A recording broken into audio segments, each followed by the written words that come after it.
ನಮಸ್ಕಾರ ಸ್ನೇಹಿತರೆ, ನೀವು ನೋಡ್ತಾ ಇದ್ದೀರಾ ಮೈಕ್ರೋ ಥಿಂಗ್ಸ್ ಯೂಟ್ಯೂಬ್ ಚಾನಲ್ಗೆ ಸ್ವಾಗತ. ಇವತ್ತಿನ ವಿಷಯ ಏನಂದರೆ, ಎರೆ ಭೂಮಿಯಲ್ಲಿ ನಾವು ರೇಷ್ಮೆ ಕೃಷಿಯನ್ನು ಕೈಗೊಂಡಾಗ ಯಾವ ರೀತಿಯ ಪೋಷಕಾಂಶಗಳನ್ನು ನಿರ್ವಹಣೆ ಮಾಡಬೇಕು ಅನ್ನೋದ್ರ ಬಗ್ಗೆ ಒಂದು ವಿಡಿಯೋ, ಹಾಗೆ ಕಳೆಯನ್ನು ಯಾವ ರೀತಿ ನಿರ್ವಹಣೆ ಮಾಡಬೇಕು ಅನ್ನೋದ್ರ ಬಗ್ಗೆ ಒಂದು ಮಾಹಿತಿ ನನ್ನ ಕಡೆಯಿಂದ. ಇಲ್ಲಿ ಎರೆ ಭೂಮಿಯಲ್ಲಿ ಏನಾಗುತ್ತೆ, ನಾವು ನೀರು ಪದೇ ಪದೇ ಹಾಯಿಸೋದ್ರಿಂದ ಅಥವಾ ನೀರನ್ನು ಪದೇ ಪದೇ ಕೊಡೋದ್ರಿಂದ ಗರಿಕೆ ಹುಲ್ಲಿನ ಸಮಸ್ಯೆ ಅಂತೂ ಖಂಡಿತ ಹೆಚ್ಚಾಗಿಯೇ ಇರುತ್ತೆ. ಅದರ ನಡುವೆ ನಾವು ಗರಿಕೆ ಹುಲ್ಲನ್ನು ಕಡಿಮೆ ಮಾಡಬೇಕು ಅಂಥೇಳಿ ರೌಂಡ್ ಆಫ್ ಅಥವಾ ಇನ್ನಿತರ ಈ ಕಳೆನಾಶಕಗಳನ್ನು ಹೊಡೆಯೋದ್ರಿಂದ ಹುಳುವಿನ ಮೇಲೆ ಪರಿಣಾಮ ಬೀರುತ್ತದೆ. ಹಾಗೆಯೇ ಈ ಸೊಪ್ಪಿನಲ್ಲಿ ವಿಷಕಾರಿ ಅಂಶಗಳು ಸೇರ್ಕೊಳ್ಳೋದ್ರಿಂದ ನಾವು ಮಾಡಿರೋ ಒಂದು ಪ್ರಯತ್ನಕ್ಕೆ ಫಲ ಸಿಗೋದಿಲ್ಲ. ನಮಗೆ ಫಲ ಎಲ್ಲಿ ಸಿಗಬೇಕು ಅಂದರೆ ರೇಷ್ಮೆ ಗೂಡಿನಲ್ಲಿ ಸಿಗಬೇಕು. ನಮ್ಮ ಮೂಲ ಉದ್ದೇಶ ಏನಾಗಿದೆ, ರೇಷ್ಮೆ ಗೂಡಿನಲ್ಲಿ ನಾವು ಹೆಚ್ಚಿನ ಇಳುವರಿ ಪಡೆಯೋದು ಅಥವಾ ಆರೋಗ್ಯಕರ ಹುಳುಗಳನ್ನು ಮೇಯಿಸೋದು ನಮ್ಮ ಉದ್ದೇಶವಾಗಿರ್ತದೆ. ನಮ್ಮ ಧ್ಯೇಯ ಕೂಡ ಅದೇ ಆಗಿರ್ತದೆ. ಆದ್ದರಿಂದ ಕಳೆ ತೆಗೆಯುವ ನೆಪದಲ್ಲಿ, ಅಂದರೆ ಈಗ ಗರಿಕೆ ಹುಲ್ಲು ಹೆಚ್ಚಾಗಿ ಬೆಳೆದಿದೆ, ಅದನ್ನು ನಾವು ಭಾಳ ಕಂಟ್ರೋಲ್ ಮಾಡಬೇಕು ಅಥವಾ ಅದನ್ನ ಸಂಪೂರ್ಣ ನಾಶ ಮಾಡಬೇಕು ಅಂತ ಹೇಳಿ ತುಂಬ ಆಳ ಉಳುಮೆ ಮಾಡೋದ್ರಿಂದ ಬೇರುಗಳು ಹರಿತವೆ.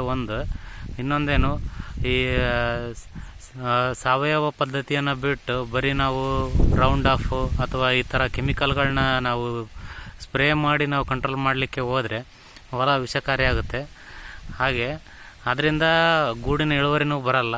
ಗೂಡು ಕಟ್ಟುವಿಕೆಯಲ್ಲಿ ಭಾಳ ಪರಿಣಾಮ ಬೀರ್ತದೆ. ಹುಳುವಿನ ಒಂದು ದೇಹದಲ್ಲಿ ಅತಿ ಹೆಚ್ಚು ಕೆಮಿಕಲ್ಗಳು, ಈ ರೀತಿಯ ರಾಸಾಯನಿಕಗಳು ಸೇರೋದ್ರಿಂದ ಗೂಡು ಕಟ್ಟುವುದರಲ್ಲಿ ಅದು ವಿಫಲತೆಯನ್ನು ಕಾಣುವ ತುಂಬ ಸಾಧ್ಯತೆಗಳು ಜಾಸ್ತಿ ಇರ್ತವೆ. ನಾವು ಬರೀ ಕಳೆ ಬಗ್ಗೆನೇ ಹೆಚ್ಚಿನ ಮುತುವರ್ಜಿ ವಹಿಸೋದಕ್ಕಿಂತ ಗಿಡಕ್ಕೆ ಪೋಷಕಾಂಶಗಳು ಏನು ಬೇಕು ಅನ್ನೋದನ್ನ ನಾವು ಅದ್ರ ಬಗ್ಗೆ ನಾವು ಸ್ವಲ್ಪ ಕಾನ್ಸಂಟ್ರೇಟ್ ಮಾಡಬೇಕಾಗುತ್ತೆ. ಇಲ್ಲಾಂದರೆ ನಾವು ಗಿಡಗಳನ್ನ ಬೆಳೆಸೋದು ಬಿಟ್ಟು ಕಳೆಗಳನ್ನ ಬರೀ ತೆಗಿಯೋದ್ರಲ್ಲೇ ಯೋಚನೆ ಮಾಡ್ತಾಯಿದ್ರೆ ಕಳೆಗಳು ಜಾಸ್ತಿ ಹೋಗ್ಬೋದು. ಒಂದು ಸಾರಿ ಮತ್ತೆ ಗರಿಕೆ ಹುಲ್ಲು, ಈ ರೀತಿ ಕಾಂಗ್ರೆಸ್ ಗಿಡಗಳು ಮತ್ತೆ ಪದೇ ಪದೇ ಬರ್ತಾನೆ ಇರ್ತವೆ. ಯಾಕಂದರೆ ನಾವು ಇದೊಂದು ಕ್ಲೋಸ್ಡ್ ಸ್ಪೇಸಲ್ಲಿ ಮಾಡ್ತಾಯಿಲ್ಲ, ಓಪನ್ ಗ್ರೌಂಡಲ್ಲಿ ಕೃಷಿ ಮಾಡ್ತಿರೋದ್ರಿಂದ ಬೇರೆ ಹೊಲದಿಂದನೂ ನಮಗೆ ಕಳೆಗಳು ಬರುವ ಸಾಧ್ಯತೆಗಳು 90-95% ಜಾಸ್ತಿನೇ ಇರುತ್ತೆ. ಈ ಗಾಳಿ ಮುಖಾಂತರ ಕೂಡ ನಮಗೆ ಬೀಜಗಳ ರವಾನೆ ಆಗೋದ್ರಿಂದ ಈ ಕಳೆಯ ಬೀಜಗಳು ಗರಿಕೆ ಹುಲ್ಲಿರ್ಬೋದು, ಕಾಂಗ್ರೆಸ್ ಗಿಡ ಇರ್ಬೋದು ಅಥವಾ ಮುಳ್ಳು ಸಜ್ಜಿ, ಈ ಥರದವು. ನಾವು ಇದಕ್ಕೆ ಪರಿಹಾರ ಏನಂದರೆ, ಆಗಿನ ತಕ್ಷಣಕ್ಕೆ ನಾವು ಉಳುಮೆ ಮಾಡ್ಕೊಂಡು ಕೈ ಬಿಡಬೇಕೇ ಹೊರತು ಅದನ್ನ ಪೂರ್ತಿಯಾಗಿ ನಾನು ನಿರ್ಮೂಲನೆ ಮಾಡ್ತೀನಿ ಅಂತ ಹೋದರೆ ನಾವು ಖಂಡಿತ ಕೈ ಸುಟ್ಕೊತೀವಿ. ಈ ಹುಳ ತಿನ್ನುವ ಸೊಪ್ಪಿನಲ್ಲಿ ವಿಷಕಾರಿ ಅಂಶ ಏನಾದರೂ ಜಾಸ್ತಿ ಆದರೆ ನಾವು ಮಾಡೋ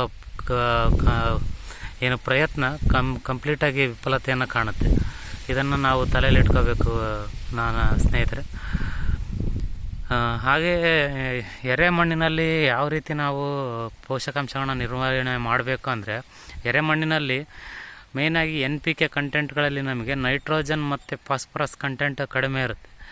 ಆದ್ದರಿಂದ ಪೊಟ್ಯಾಷ್ ಇರುತ್ತೆ ಈ ಒಂದು ಭೂಮಿಯಲ್ಲಿ. ನೈಟ್ರೋಜನ್ ಮತ್ತು ಫಾಸ್ಫರಸ್ ಇವೆರಡನ್ನು ಹಾಕುವ ಕಡೆಗೆ ನಾವು ಜಾಸ್ತಿ ಕಾನ್ಸಂಟ್ರೇಟ್ ಮಾಡಬೇಕು. ಏನಪ್ಪ ಅಂದರೆ, ಒಂದು ಯೂರಿಯಾ ಮುಖಾಂತರ ಅಥವಾ ಹೆಚ್ಚಿಗೆ ಮಾಡಬೇಕು. ಹಾಗೆಯೇ ಇನ್ನೊಂದೇನೆಂದರೆ ಸಿಂಗಲ್ ಸೂಪರ್ ಫಾಸ್ಫೇಟ್. ಇದನ್ನು ನಾವು ಎರಡು ಬೆಳೆಗೆ ಒಂದು ಸಲ ಸಗಣಿ ಗೊಬ್ಬರದ ನಡುವೆ ಕೂಡ ಇದನ್ನು ಮಾಡಲಿಲ್ಲ ಅಂದರೆ ಸೊಪ್ಪಿನ ಇಳುವರಿ ಖಂಡಿತ ಕುಂಠಿತವಾಗುತ್ತದೆ. ಇದಿಷ್ಟು ಮಾಹಿತಿ ಸ್ನೇಹಿತರೆ. ನೀವು ನಿಮ್ಮ ಎರೆ ಹೊಲದಲ್ಲಿ ರೇಷ್ಮೆಯನ್ನು ನೆಟ್ಟಿದ್ದರೆ ಖಂಡಿತವಾಗಿ 2-3 ತಿಂಗಳಿಗೆ ಒಮ್ಮೆ ಯೂರಿಯಾ ಅಥವಾ ನಮಗೆ ನೈಟ್ರೋಜನ್ ಕೊಡುವಂತಹ ಯಾವುದಾದ್ರೂ ಗೊಬ್ಬರಗಳನ್ನು ಕೊಡಬೇಕು. ಹಾಗೆಯೇ ಸಿಂಗಲ್ ಸೂಪರ್ ಫಾಸ್ಫೇಟ್ನ ಕೊಡೋದ್ರ ಮುಖಾಂತರ ನಾವು NPKಯನ್ನು ಸಮತೋಲನಕಾರಿಯಾಗಿ ನಿರ್ವಹಣೆ ಮಾಡ್ಬೋದು. ಇದರಿಂದ ನಮಗೆ ಹೆಚ್ಚಿನದಾಗಿ ಸೊಪ್ಪಿನ ಇಳುವರಿ ಬರುತ್ತದೆ. ಇದಿಷ್ಟು ಮಾಹಿತಿ ಸ್ನೇಹಿತರೆ. ಧನ್ಯವಾದಗಳು.